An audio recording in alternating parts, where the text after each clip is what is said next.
আমাদের আজকের নাটক রবীন্দ্রনাথ ঠাকুরের রবিবার। এই গল্পের দুজন প্রধান চরিত্র অভি আর বিভা। অভি, যার পিতৃদত্ত নাম অভয়াচরণ, সম্ভ্রান্ত ব্রাহ্মণ বংশের ছেলে হয়েও সে প্রবল নাস্তিক। সমাজকে সে কোনো দিনও মানে না, মানবেই বা কি করে, সে যে আর্টিস্ট। কিন্তু তার সমস্ত বিশ্বাস এক জায়গায় সত্য হয়, সে হলো বিভা। আর বিভা, যে তার ধর্মের দোহাই দিয়ে তার ভালোবাসাকে এক গণ্ডির মধ্যে বেঁধে রাখে, তাকে কখনোই প্রকাশ্যে আসতে দেয় না, কারণ তার ভালোবাসাকে হারানোর ভয়। সে সারা জীবন অভিকের ভালোবাসার পূজারিণী হতে চায়, কিন্তু সহধর্মিণী নয়। এই দুই বিপরীত ধর্মী মানুষের ভালোবাসার গল্পই আজ আমরা বলবো। এই গল্পের মধ্যে আমরা আশেপাশে অনেকের সঙ্গে বা আমাদের নিজেদের সঙ্গেই হয়তো মিল পেয়ে যেতে পারি। শুনুন রবিবার। বাবা অভি, তুমি কি করছো? ব্যাগ গোছাচ্ছি, দেখতে পাচ্ছ না মা? কালকে ঘটনার পর তোমার বাবা তোমায় নিয়ে খুবই উদ্বিগ্ন। জানি। তোমার জ্যাঠামশাই তোমার বাবাকে ডেকে পাঠিয়েছিলেন। তুমি ব্যাগ গোছানোটা একটু বন্ধ রাখো। শোনো, তোমার এই নাস্তিকতা প্রচারের জন্য জ্যাঠামশাই তোমার বাবাকে অনেক কথা শুনিয়েছেন, তোমায়ও অনেক কথা বলেছেন। আমার কথা শোন বাবা, কই এতদিন তো কিছু বলেননি। মা, আমায় কিছু বলতে এসো না। না বাবা, তা না, আসলে তোমার জ্যাঠামশাই যে ওনাকে ডেকে বলেছেন। মা, জ্যাঠামশাই কথা কি সব হলো? তুমি তো জানো জ্যাঠামশাই কত বড় ধার্মিক মানুষ, তিনি তো সমাজের মাথা, তাই হয়তো তোমার। থামলে কেন মা? বলো আমায় কি। অভি, আমি মুখ্য মেয়ে মানুষ, তোমাদের মতো ধর্ম অধর্ম বুঝিনি। ওনারা ঠাকুর দেবতার কথা বলে, তুমি তা মানো না। হ্যাঁ মা, আমি মানিনি, আমি নাস্তিক। কিন্তু তুমি তো ব্রাহ্মণ পণ্ডিত বংশের ছেলে, তোমার বাবা কত সাধ করে নাম দিলেন অভয়াচরণ, আর তুমি তা। মা, আমি অভয়চরণ নামে ধার্মিক কাঠপুতুল হতে চাই না, আমি অভিক কুমার হয়ে থাকতে চাই। অভিক? বাবা আমার, বাবার ওপর রাগ করে বাড়ি ছেড়ে যেতে নেই, তুমি আরেকটিবার ভাবো। মা, দেবতাকে অনেক কাল ছেড়েছি, এমন অবস্থায় আমাকে দেবতা ছাড়াটা নেহাতি বাহুল্য। কিন্তু জানি বেড়ার ফাঁকের মধ্যে দিয়ে হাত বাড়ালে তোমার প্রসাদ মিলবে। কেঁদো না মা, কেঁদো না। এই কটা টাকা রাখ বাবা। আমার হাতে যখন টাকা থাকবে না, ওই টাকার যখন অত্যন্ত বেশি দরকার আমার হবে, তখন না হয় তোমার হাত থেকে নেব। অভি, একদম খালি হাতে যাস না বাবা, আমার কথা শোন। এই টাকা তোর বাবার না, আমার জমানোর টাকা।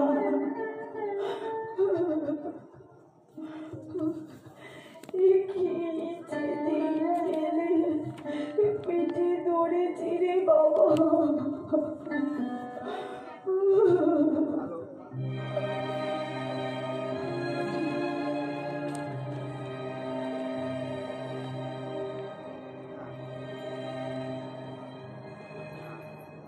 সীতেশ কাকা, সীতেশ কাকা। হ্যাঁ, একটা কাজ চাই, আর সেটা আপনি দিতে পারেন। আমি কিভাবে অভি? আপনার গ্যারেজে গাড়িগুলো মেইনটেনেন্সের কাজ। কি পাগলামি করছো অভি? তোমার বাবা একজন ডাকসাইটে উকিল, আর তুমি করবে মোটর মেকানিকের কাজ, তাও আমার কাছে? করবো না সীতেশ কাকা, শিখবো। আপনি ভাববেন না, আমি ঠিক পারবো। বাবা তিনখানা মোটর গাড়ি, সেগুলো নিয়ে আমার যন্ত্রবিদ্যায় হাতে করি। তুমি না ছবি আঁকা শিখছিলে আর্ট স্কুলে? ছেড়ে দিয়েছি। ছেড়ে দিয়েছো? ছবি আঁকা না, ছবি আঁকার স্কুল। ওহো, তাহলে ছবি আঁকছো? অজস্র, আবার আমার প্রদর্শনীও হয়েছে। বাহ বাহ বাহ বাহ, সে তো খুব আনন্দের কথা। তা বাবা অভিক, এত বড় আর্টিস্ট তুমি, তা আর্ট না করে মিস্ত্রিগিরি করার মতি হলো কেন? মতি? মতি না, মতির চন্ন বলতে পারেন। সীতেশ কাকা, মিস্ত্রির কাজও একটা আর্ট হতে পারে, আবার কোনো কোনো আর্ট তো সেট মিস্ত্রিগিরি।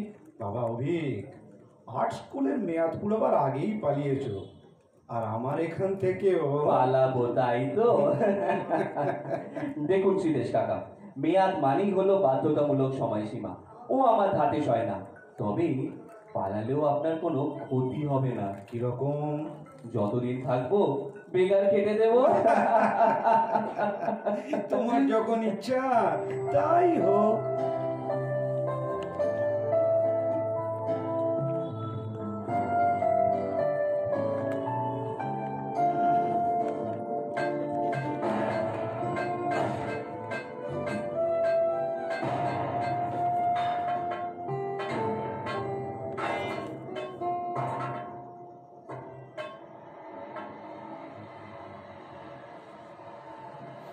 এই যে এই যে শুনছেন, আমার গাড়িটা না একটু চেক আপ করে দিতে হবে। কে? উমা, অভিক, তুমি? শিলা? এ কি চেহারা হয়েছে তোমার! ময়লা টুপি, তেল মাখা নীল রঙের জামা প্যান্ট। ওগুলো চেহারা না, বহিরাবরণ। চেহারা যেমন ছিল তেমনই আছে। মোটেই না। তুমি তো জানো না তোমার চেহারাটা কি আশ্চর্য রকমের বিলিতি ছাড়ছে। আর টোটাল হিউম্যান। স্থাবকতা করছো শিলা? খুব অহংকার না? কিসে? এই যে কালি ঝুলি মেখে মোটর গ্যারাজে কাজ করছো। হ্যাঁ, এও তোমার এক ধরনের অহংকার। ওঠো ওঠো, চলো আমার সঙ্গে। কোথায়? যেখানে আমি নিয়ে যাবো সেখানে। উপলক্ষ যে লক্ষ্যকে ছাড়িয়ে গেল শিলা। তুমি তো গাড়ি সারাতে এসেছিলে। হ্যাঁ। তুমি জানতে নাকি আমি এখানে মিস্ত্রি কাজ করছি? তুমি কি ব্যাপক প্রচার না করে কোনো কিছু করো? তোমার বন্ধু ভাগ্য ঈর্ষাযোগ্য, আবার শত্রু ভাগ্য শোচনীয়। হ্যাঁ, কিন্তু আমি বলছি যে শত্রুপক্ষ বলে বেড়াচ্ছে গরিব খালাসিদের সঙ্গে মিশে 4 পয়সার পরোটা ও তার চেয়েও নিষিদ্ধ মাংস খেয়ে তোমার নাকি দিন কাটছে। তোমার ক্ষোভটা কিসে? দরিদ্র খালাসিদের সঙ্গ করাতে নাকি সস্তার খাদ্যবস্তুতে? সামান্য ছবি বুঝতে পারে না, অথচ একটা জ্যান্ত মানুষকে অনায়াসেই বুঝে ফেলে। তোমাকে তো আমি আগেই বলেছি অভি, ওসব ভণ্ড দেখলে ঘাট চলে যায়।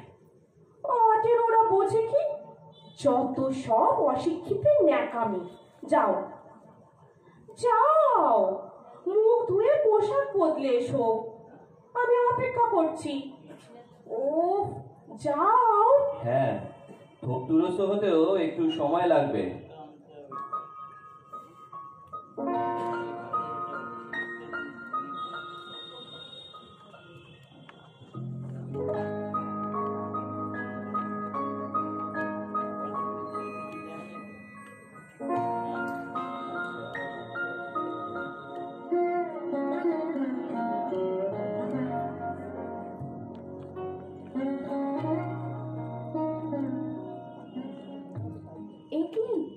অভি, তুমি?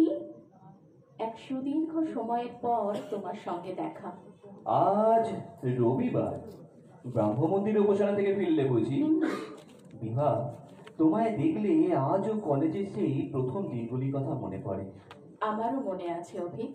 এই এই মনে পড়ে তোমার সেই সেই ছেলেটার অভদ্রতা বেশ একদিন গায়ে পড়া হয়ে প্রকাশ পেল, আর তোমার চোখে পড়তে তুমি ছেলেটাকে হিড়হিড় করে টেনে নিয়ে এলে। লজ্জার বশে প্রতিরোধ না করলে এরপর এইসব কাপুরুষেই তোমার লজ্জার কারণ হতো। তারপর থেকে তুমি আমার রক্ষাকর্তার দায় নিলে, তাই তো? আমার কিন্তু মনে হচ্ছে সেদিনের ঘটনা তোমায় বেশ রোমাঞ্চকর আনন্দ দিয়েছে। আচ্ছা, কোন রূপসী চায় না বলতো কোনো পুরুষ তাকে কুদৃষ্টি থেকে আড়াল করে রাখো? অভি, আমার মধ্যেও তুমি রূপ দেখছো? রূপ না হোক, লাবণ্য। ছাড়ো সব কথা। তা এই তুমি কতক্ষণ বসে আছো? অনেকক্ষণ অনেকক্ষণ ধরে বসে আছি, আর বসে বসে সাইকোলজির একটা দুঃসাধ্য প্রবলেম মনে নাড়াচাড়া করছে। সেটা কি? ভাবছি তুমি পড়াশোনা করেছো, বাইরে থেকে মনে হয় তোমার বুদ্ধিশুদ্ধিও কিছু আছে, তবু ভগবানকে বিশ্বাস করো কি করে বলো তো? আবার বুঝি আমার ধর্ম নিয়ে লাগলে? কারণ তোমার ধর্ম যে আমায় নিয়ে লেগেছে বিভা। আমাদের মধ্যে যে বিচ্ছেদ ঘটেছে তাই ধর্ম, সেটা আমি কিছুতেই ক্ষমা করতে পারিনি। ধর্ম মানুষে মানুষে বিচ্ছেদ ঘটায়? কই, এমন তো শুনিনি। শোনোনি? না। তুমি আমায় বিয়ে করতে পারো? পারো না, কারণ তুমি যাকে বিশ্বাস করো আমি তাকে করিনি, কারণ আমার বুদ্ধি আছে বলে। কিন্তু কই, তোমাকে বিয়ে করতে আমার তো কোনো বাধা নেই, সে তুমি সত্য মিথ্যে অবুঝের মতো যাই বিশ্বাস করো না কেন। আমি যে ব্রাহ্ম অভি, তোমার জাত যাবে না? তুমি নাস্তিকের জাত বাঁচতে পারো না? তুমি কেন? কেউ পারে না। বিভা, আমার ধর্মের শ্রেষ্ঠতা এইখানে, সব দেবতার চেয়ে তুমি আমার কাছে প্রত্যক্ষ সত্য। আর এই কথা ভুলিয়ে দেওয়ার জন্য একটিও দেবতা নেই আমার সঙ্গে। চুপ করে আছো? তোমার ভগবান বুঝি আমার বাবার মতো আমাকেও ত্যায্য পুত্র করেছে? কি বলছো অভি? আমি জানি তোমার বাবা তার বিষয় সম্পত্তির সাথে তার মেয়েকেও দিয়ে গেছেন ট্রাস্টির হাতে। তার আদর্শে তোমার উপযুক্ত পাত্র স্থির করবেন তারা। যাকে তুমি কষ্ট দিতে চাও না তিনি তো নেই, আর কষ্ট যাকে নিষ্ঠুর ভাবে বাঁচে সেই লোকটা আজ বেঁচে।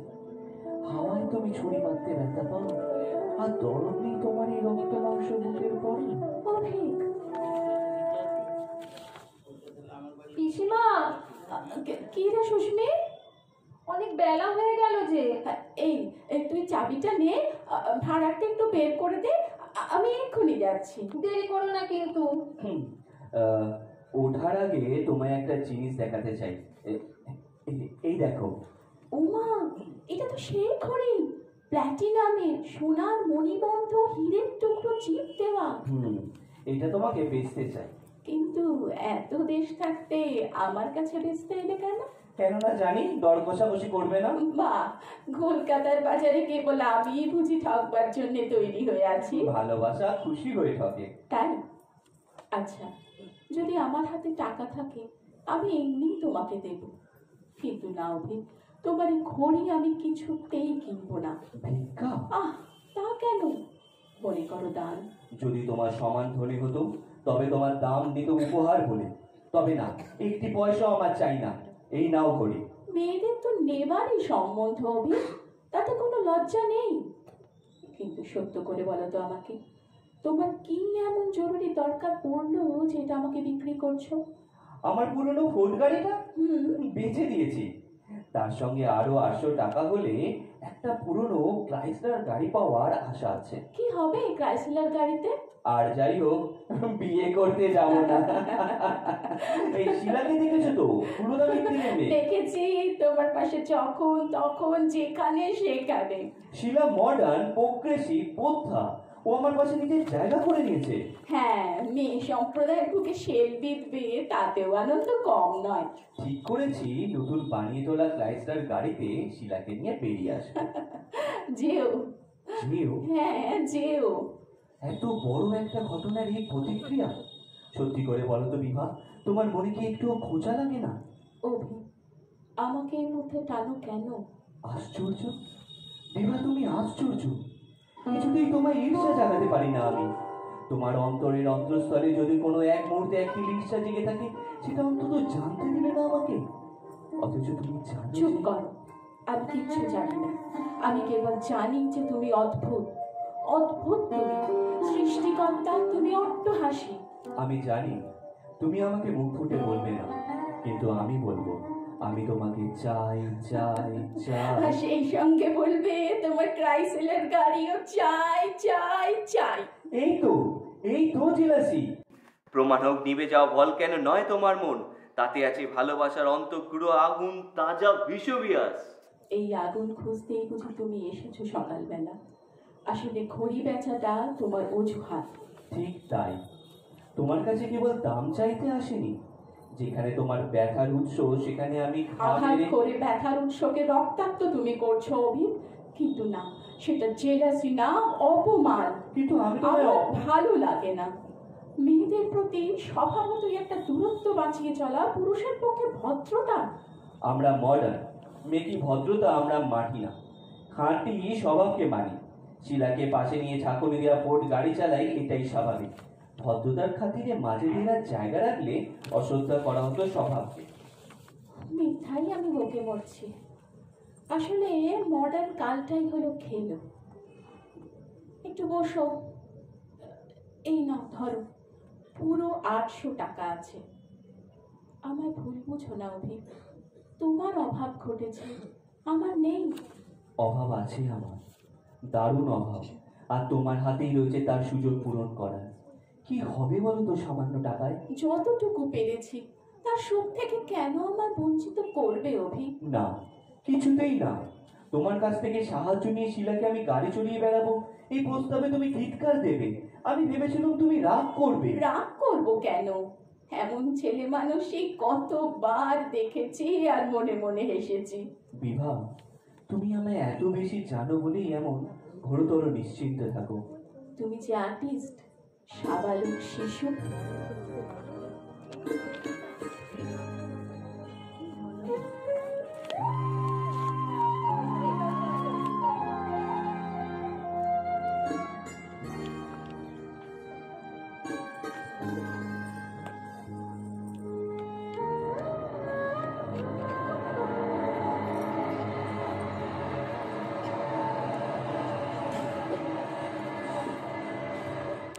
এই শোনো, গাড়ি না আবার ট্রাবল দিচ্ছে, চেক আপ করে দিতে হবে তাড়াতাড়ি। কি হয়েছে মেম সাহেব? তুমি না, তোমাকে দিয়ে হবে না। সে কোথায় গেল? কে মেম সাহেব? তোমাদের সেই বাবু মেকানিক অভি। ও, অভিক বাবু? হ্যাঁ। ও, সে তো গ্যারেজ ছেড়ে চলে গেছে। চলে গেছে? কোথায় গেছে? তা তো জানি না মেম সাহেব। জানি না মানে? তোমাদের সঙ্গে থাকতো, খেত? এই যেমন হঠাৎ একদিন এলো, হ্যাঁ। তেমনি চলে গেল। সে কি? বলতো হাতে কিছু পয়সা জমেছে, আর মেকানিক থাকবে না, এবার নাকি ছবি আঁকবে। মেম সাহেব, মেম সাহেব কি হলো? মেম সাহেব গাড়িটা চেক আপ করাবেন না? ও মেম সাহেব।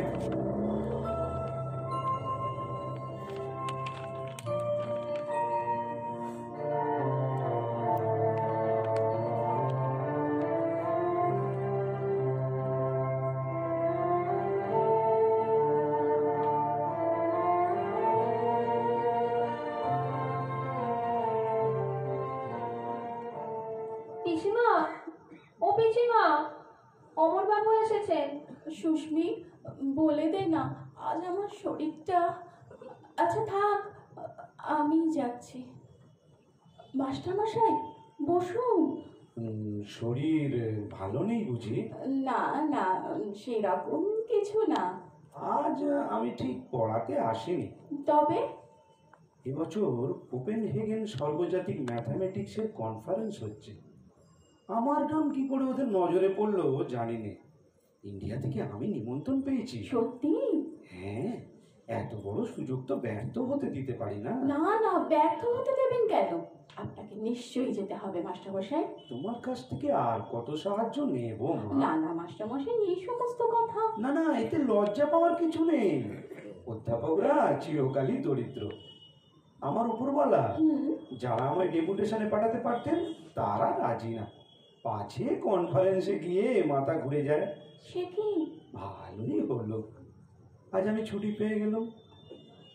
কিছু টাকা যদি ধার করতে পারতুম, নিজেই যেতে পারতাম। ধার করবেন মাস্টারমশাই? আমার এমন লজ্জা করছে। আসলে আমার হাতে যা ছিল, আজই সকালে একজনকে দিয়ে ফেলেছি। সে আমার বন্ধু। আপনার মতো মানুষ বিদেশে যাওয়ার জন্য ধার করবেন? তাও পাবো কিনা জানি না। ধারের বদলে যা বন্ধক দেওয়ার আশা দিতে পারি, সেটাকে না পারবো দাঁড়ি পাল্লায় চাপাতে, না পারবো কোষ্ঠী পাথরে ঘষে দেখাতে। না মানে, আসলে মাস্টারমশাই যেখান থেকেই হোক, বন্ধু আমি একজন বের করবই। আপনি সেজন্য একটুও ভাববেন না। না না না না না বিভা। না মাস্টারমশাই, আপনি সংকোচ বোধ করছেন। এমন যদি কাউকে না পাই, গুরু প্রণামী আমি দেব।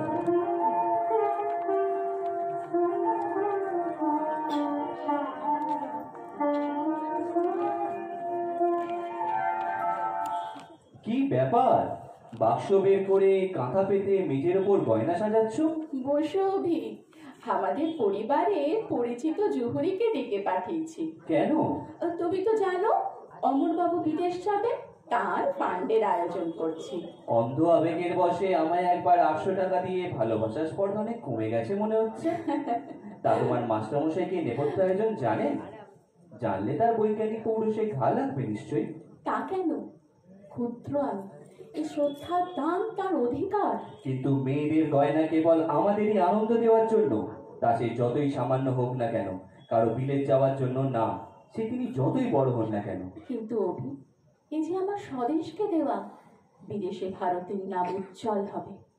এই হারটা চুনির সাথে মুক্তোর মিল করা একদিন তোমার গলায় দেখেছি, যখন আমাদের পরিচয় ছিল অল্প।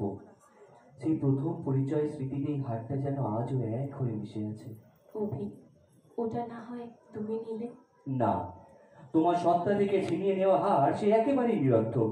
তোমায় সঙ্গে নেব সব শুদ্ধ, আমি সেই প্রত্যাশা করে বসে আছি। প্রত্যাশা এত গভীর বলেই বোধ হয় আমাদের দীর্ঘ অদর্শন। মেতেছিল নতুন দেবী নিয়ে। দেবী? কে সে? দেবী দুর্গা। ছুটির সময় ভেবেছিলাম ছাত্রদের নিয়ে দুর্গা পুজো করবো। তুমি করবে দুর্গা পুজো? আমি তো করবো, আমি যে কিছু মানি নে। আচ্ছা, আমার প্রস্তাব, এই অমর বাবুর অমরত্ব লাভের দায়িত্ব তুমি আমাদের উপর দাও না। আমরা কি ওর মূল্য বুঝিনি? গয়না বেচে পুরুষের যশ কেন? ও কথা বলো না। পুরুষদের যশ মেয়েদের সবচেয়ে বড় সম্পদ। শোনো, আমি কত বড় পূর্ণ কর্ম করেছি। দুর্গাপুজোর চাঁদার দায়িত্ব ছিল আমার হাতে। সে টাকা আমি দিয়ে দিয়েছি অমরবাবুর বিলেত যাওয়ার ফান্ডে। অভি, দিয়েছি কাউকে না জানিয়ে। অভি, এ কি করেছো তুমি? যখন ফাঁস হবে তখন মায়ের ভক্তদের আর বাজারে দৌড়াতে হবে না। আমি নাস্তিক, আমি বুঝি সত্যিকারের পুজো কাকে বলে। ওরা ধর্মপ্রাণ, ওরা কি বুঝবে? তুমি যাকে বলো পবিত্র নাস্তিক ধর্ম, এ কাজ কি তার যোগ্য? হয়তো নয়। এ বিশ্বাসঘাতকতা। আমার বিশ্বাস কিসে ভাঙলো বলি? ধুম করে পুজো দেবে বলে আমার চেলা রাজার চাঁদা তুললো, তাতে ঢাকে কাটিও পড়লো না। অভি, তুমি...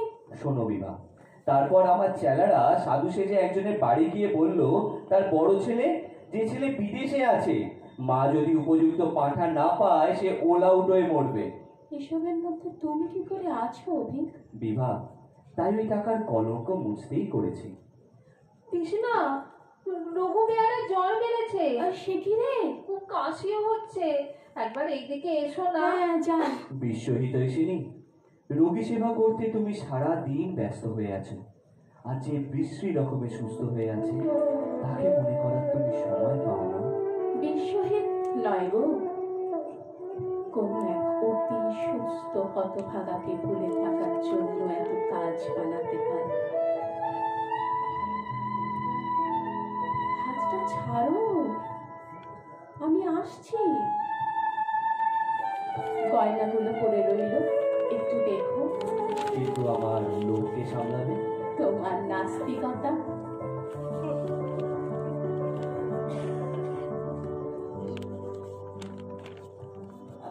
আপনি সীতেশ বাবু? হ্যাঁ, তোমাকে তো ঠিক চিনলাম না মা। আর নমস্কার করতে হবে না। আমি বিভা, আমি অভিকের সঙ্গে এক কলেজে পড়তাম। ওহো, বুঝেছি বুঝেছি। বসো মা, বসো। এদিক দিয়ে যাচ্ছিলাম, হঠাৎ মনে হলো আপনি তো একরকম ওর অভিভাবকের মতোই ছিলেন। তুমি অভিকের কথা বলছো মা? হুম। ওর জন্য ওর বাবা অম্বিকা বাবুর সঙ্গেও আমার ভুল বোঝাবুঝি হয়ে গেল। তার ধারণা সমাজে আমরা তাকে প্রশ্রয় দিচ্ছি। উনি কিছুতেই বুঝতে চান না কারোর প্রশ্রয়ের অপেক্ষা না করে অভিক তার নিজের ইচ্ছা মতো ছন্নছাড়া হতে পারে। আপনি কি জানেন ও এখন কোথায়? তা তো জানি না মা, আমার কাছে কিছুদিন ছিল এই পর্যন্ত। আসলে ও বেশি দিন শিকড় গাড়ে না কোথাও, একটা জন্ম বোহেমিয়ান। হ্যাঁ, সেজন্য দুঃখও পাচ্ছে। না, পাচ্ছে না। দুঃখ পাওয়াটা ওর বিলাস। ও যে বংশের ছেলে, শুনেছি প্রবল নাস্তিকতায় বাড়ির সত্য সবাইকে বিপন্ন করেছে। শুধু মুখের নাস্তিকতায় কিছু এসে যেত না মা, কিন্তু ও যে একেবারে... জানি, কথায় আর কাজে ওর বাড়াবাড়ি রকমের মিল। সমাজের পক্ষে সেটা অমার্জনীয় অপরাধ। আচ্ছা মা, ও নাকি তোমারও বাড়িতে যেত? হ্যাঁ, অনেকদিন যাচ্ছে না তাই। ও, আমি তো ঠিক জানি না মা। ছেলেটা আমাদের সমাজের বার হয়ে গেল, কারোর সঙ্গে নিজেকে মেলাতেই পারলো না। আমি আজ উঠছি, যদি ওর সঙ্গে দেখা হয় বলবেন। না থাক, কিচ্ছু বলতে হবে না।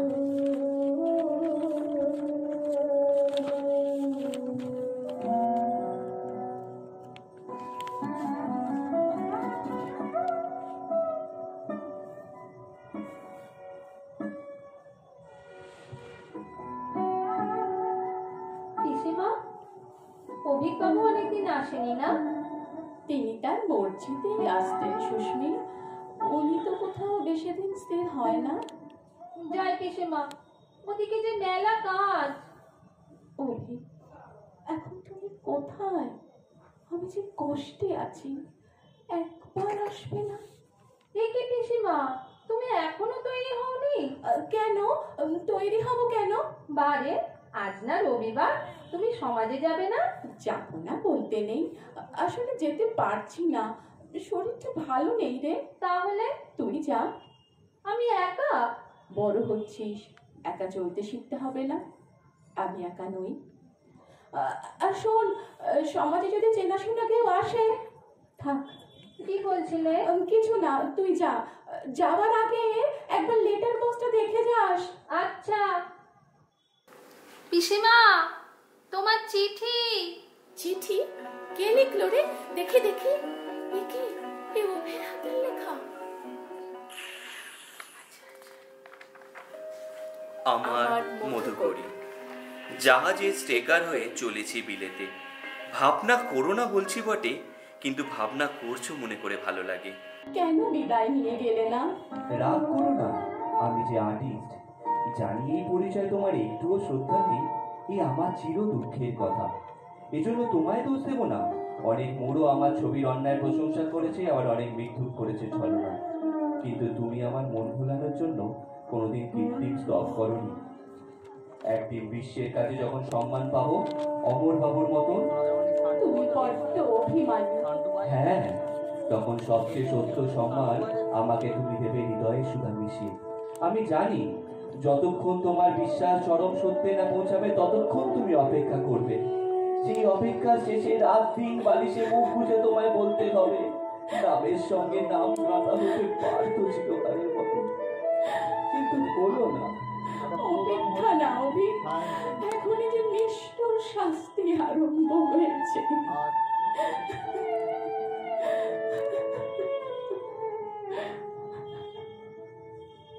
এতক্ষণে জানতে পেরেছো তোমার হারখানি যেটি চুরির সঙ্গে মুক্তোর মিল করা সেটি চুরি গেছে।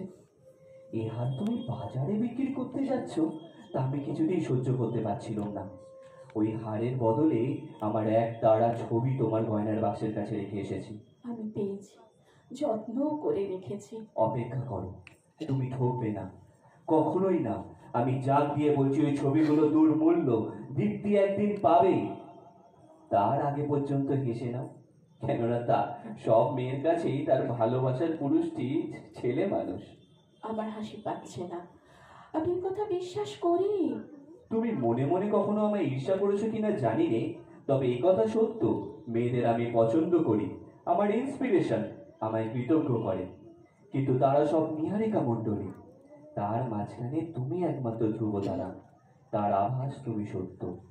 আমরা চাই মেয়েদের মাধুর্য, আর তোমরা চাও পুরুষের ঐশ্বর্য। এই কথায় তুমি রাগ করেছিলে? হ্যাঁ, করেছিলাম তো। ক্রাইসিলার গাড়িকে যারা ঐশ্বর্য বলে, তারা পুরুষকে ছোট করার দিকে টানে। আর তুমি যাকে ঐশ্বর্য বলো, তার সর্বোচ্চ চূড়ায় আমায় পৌঁছে দিতে পারতে, কিন্তু তোমার ভগবান মাঝখানে এসে দাঁড়াবে। ও কথা বলো না, আমি চিরকাল উল্টো শুনে এসেছি। বিয়ে করাটা আর্টিস্টদের গলার ফাঁস, ইন্সপিরেশনে বাধা হয়ে দাঁড়ায়। সেই ধর্মকর্মের বাধা ছেড়ে তুমি যদি আমার সঙ্গী হয়ে আমার পাশে এসে দাঁড়াতে, বলো বলো কবে তুমি আমায় সম্পূর্ণ করে আবিষ্কার করবে? যেদিন আমাকে আর তোমার দরকার হবে না। কবে স্বীকার করবে তপস্বী? এবার স্বীকার করো, আমাকে না হলে নয়। স্বীকার করো, আমার সমস্ত দেহ মন কাঙাল।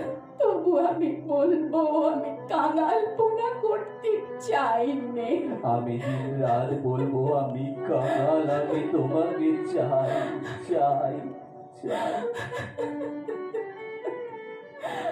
পিসিমা, চিঠিটা ধরে এমন, এ কি তুমি কাঁদছো? কার চিঠি? তুই ওদিকে যা, লক্ষ্মী মেয়ে আমার, আমি চিঠিটা একটু পড়ে নি। আমার মনে করে তুমি স্পষ্ট করে ভালোবাসা জানাওনি, কিন্তু আমি জগতের সবচেয়ে বেশি ভালোবেসেছি তোমাকে।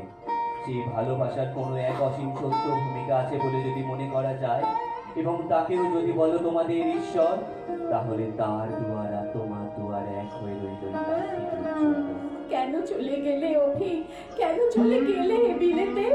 তুমি না বলতে যে দেশে 3 নাস্তিক ধর্ম নিয়ে কোনো খুনি, সে দেশে সব ধর্মকে মেলাবার পূর্ণব্রত তোমার মতো নাস্তিকেরই। আবার আমি ফিরব, তখন আমার মতো আমার বিশ্বাস সমস্ত চোখ বুঝে সমর্পণ করে দেব তোমার হাতে। তুমি পৌঁছে দিও তোমার তীর্থপথের শেষ ঠিকানা। ইতি তোমার নাস্তিক ভক্ত অভি। যদি জল আসে আখি পাতে, যদি জল আসে আখি পাতে,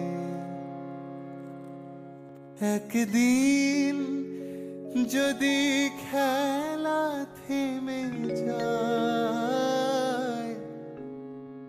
মধুরাতে, অভিনয় মা অনুব্রতা মণ্ডল, সীতেশ কাকা ও অমর বাবু, সৈকত কাঁড়া, মোটর মেকানিক দেবাশিস দাস, শিলা, সৃজা হাজরা, সুস্মি, সুতপা হাজরা, বিভা সংহিতা চৌধুরী, অভিক শুভঙ্কর দাস, শব্দ সৃজন ও অভিনয় নিয়ন্ত্রণে দেবাশিস দাস, প্রযোজনা শীতলা তরুণ সংঘ সাংস্কৃতিক বিভাগ। নমস্কার।